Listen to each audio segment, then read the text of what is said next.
Okay. Good. Okay, so at the end of this week's parasha, we get the brothers' fear, and they say to Yosef, your father commended us before he died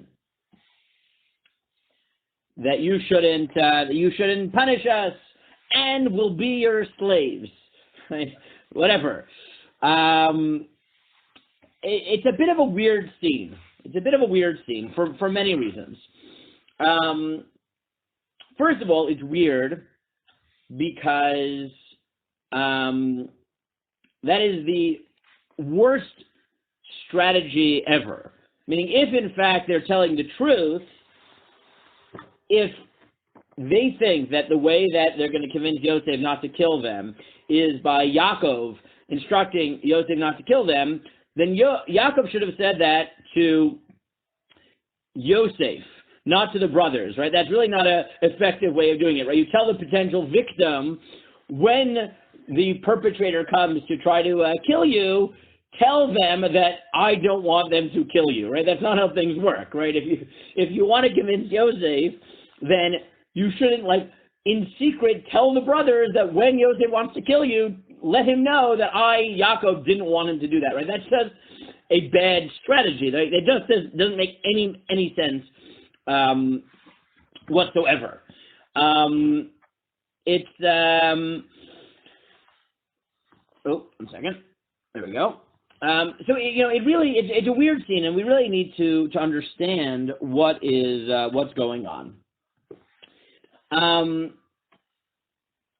So the first question we need to ask is whether they're telling the truth or not. Right? Meaning, did Yaakov ever say this? As we noted, it makes no sense for Yaakov to tell this to Yosef. To the brothers. He should have said to Yosef. So the majority of the Mefarshim think it never happened. Right? I mean, that makes sense. That Yaakov never said it. They lied. Mibnei Shalom, right? That's what Rashi says, right? They lied because they were afraid. They lied because they thought that Yosef wanted to kill them. So they said, Yaakov said it. It doesn't make any sense, but that was the lie that they said. Now, it's more than that, though, right? So first of all, it never happened. But second of all, would Yaakov even have weighed in and weighed in and say you shouldn't kill them? So this is unclear. Rashi assumes that Yaakov knew what happened, that by the end of the day, the brothers came clean, and Yosef and the brothers and everybody knew that Yaakov knew what had happened. Right? They knew. He never told Yosef or the brothers that he shouldn't take revenge, and the reason Rashi thinks he didn't tell them is because he never assumed that Yosef was vindictive. Right? So according to Rashi, the way the story goes is Yaakov knew what happened. He never told anybody that Yosef shouldn't take revenge, and the reason was because he didn't think Yosef was vengeful. The brothers lied with their implausible lie that Yaakov gave a private message to them that Yosef shouldn't kill them, which obviously makes no sense.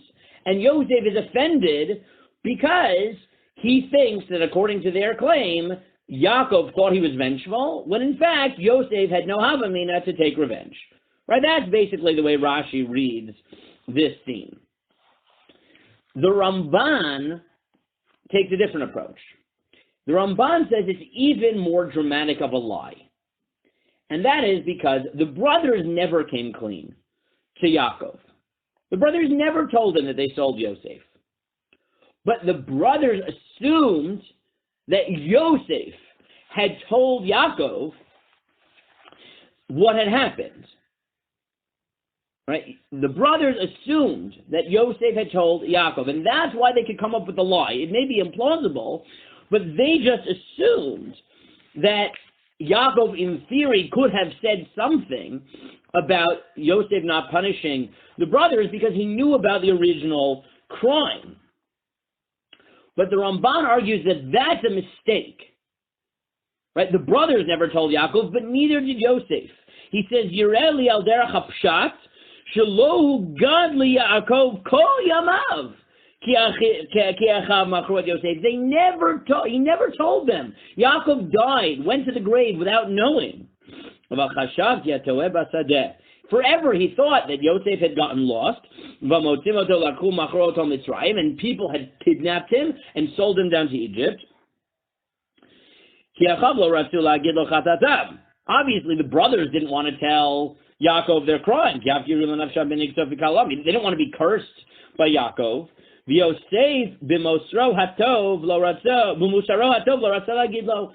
Yosef, in his impeccable ethical character, didn't want to tell them as well. And that's why Ramban says, it could not only could it not have happened because it would have been terrible politically to tell the brothers who are the potential victims and not the potential perpetrator, but literally Yaakov could never have said it because Yaakov died without knowing the story at all. I want to add 2 points to that. One is from Rav Bazak. Rav Bazak notes that this is, if the Ramban is right, that Yosef never told Yaakov what happened, this is the perfect tshuva of Yosef and the closing of the story. Because what kicked off all the animosity and all the fighting and all the hatred between the brothers and Yosef? Chaim's nodding. What kicked it off?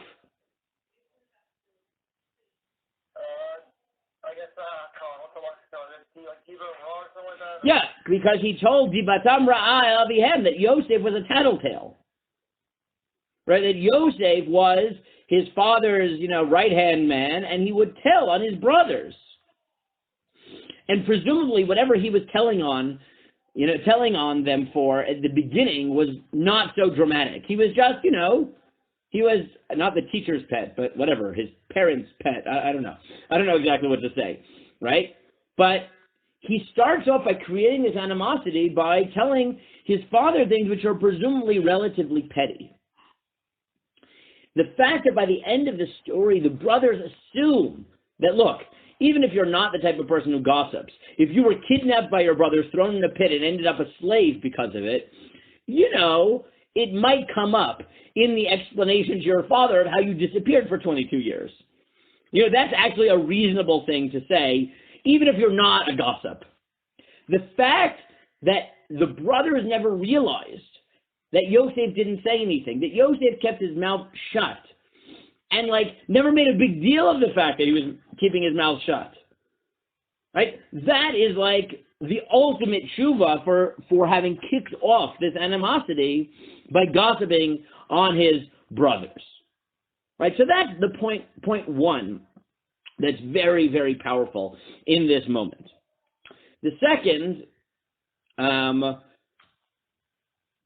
I want to say, because I wrote this up as my Migdal Moments Dvar Torah. 2020 has been a terrible year for losing Gedolim in general, and in the modern Orthodox community in particular. It's been really bad. Most recently, Rabbi Gali Dov Schwartz passed away, who was the head of the CRC and the Beis Din of America. And then just last week on Thursday, Rabbi Yehuda Herzl Henkin, who was a leading modern Orthodox posek here in Israel, the founder of Nishmat with his wife, Rabbanit Henkin, the author of four volumes of Tshuva, B'nai Banim, passed away as well. So an idea from Rav Henkin, Li'ilui Nishmato. Rav Henkin notes that there's another oddity in this scene, which is what exactly are the brothers saying to him and saying, they say, your father commanded before he died that you shouldn't punish us. And then they fall on their faces and say, we're your slaves. And Yosef says, don't be afraid. God, you may have intended it as evil, but God intended it as good. It's all fine. But Rav Henkin says, I don't understand. putting aside the implausibility of the lie, what exactly is going on when the brothers say, don't hurt us, but we'll be your slaves? Meaning, wait for him to respond, right? I don't understand, right? You just said that your father made you promise, right, that Yosef wouldn't hurt you. Good. Why don't you wait for him to say, I'm not going to hurt you, or I am going to hurt you? If he says, I'm going to kill you anyways, I don't care what you're lying about that my father said, so then you could say, listen, don't kill us, make us slaves. But it's a totally incomprehensible thing to say, don't hurt us, we'll be your slaves, right? I don't understand. That's not hurting you? Meaning, just wait, test the waters, see whether he wants to hurt you. If he wants to hurt you, then negotiate your punishment down from death to slavery. But what is this? Don't hurt us, only make us slaves, right? What is that? Just wait.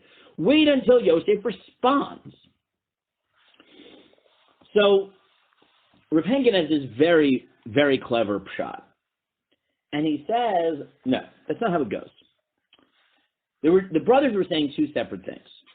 One, don't hurt us. The second is, we understand that you don't really have to hurt us actively at all.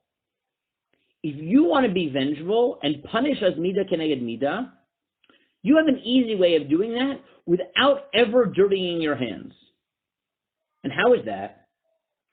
When we sold you the first time, or whatever we did, we didn't kill you actively. We threw you in a pit, originally to let you starve. Egypt is prone to famines. Right? We know that. The whole drama here is because Egypt had a famine. Right? There are famines in an agricultural society. So brothers come and say, listen, don't hurt us. But not only don't hurt us, we understand that maybe you won't hurt us, but next time there's a famine, you're going to say, just like my brothers threw me in a pit to let me starve, so I won't actively hurt them, but I'm going to actively give them food. Midah keneged midah, I'm just going to leave them without food like they did to me. So then the brothers come and say, listen, don't do that either. We don't expect you to treat us as brothers. You don't have to treat us as brothers. You don't have to give us free food. But everybody else in the country, when they ran out of money and they were desperate, they offered themselves as slaves to the crown in return for food. So even if you don't want to treat us as brothers, next time there's a famine, just treat us like regular citizens. We'll be slaves like everybody else. We don't expect extra from you. We just are begging you to treat us like you treat every other citizen. Don't forget that we're your brothers, right? Forget it. We don't care. We don't expect anything extra from you. We know we've been bad. So we'll offer ourselves as slaves. We're saying, don't hurt us. And if it comes a time that we need food, don't treat us midah keneged midah and just let us starve passively, which we understand is a logical thing for you to do. At least let us be like strangers, and we'll accept what everybody else in this country has accepted is slavery in return for food. But don't, as it were, throw us in the pit. Right? That's how Rav Henkin reads this scene. And I would just note that if Rav Henkin is right, Yosef's heroism here is even more impressive. Right? Because what it tells you is that Yosef is not only committing to not punishing his brothers, which is impressive enough considering what they did to him. But the fact that Yosef counters and says, not only am I not going to punish you, but if there's another famine, because I believe in God, I have no interest not only in taking revenge, I have no interest in giving up on my responsibility. And God sent me here not to treat you like strangers, but to take care of you as my family. And even though you wanted to let me die passively, I'm neither going to hurt you, nor would I let you starve, nor am I even going to treat you like the average person.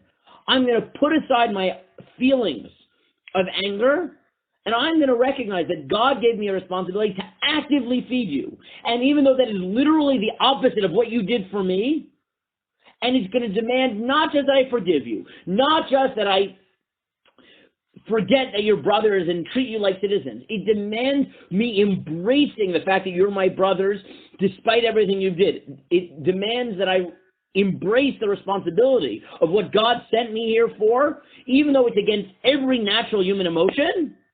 I'm going to do it anyways.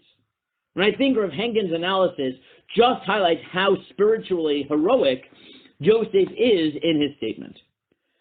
Okay, so that's it for Breshit for this year. And we'll start Shemot next week.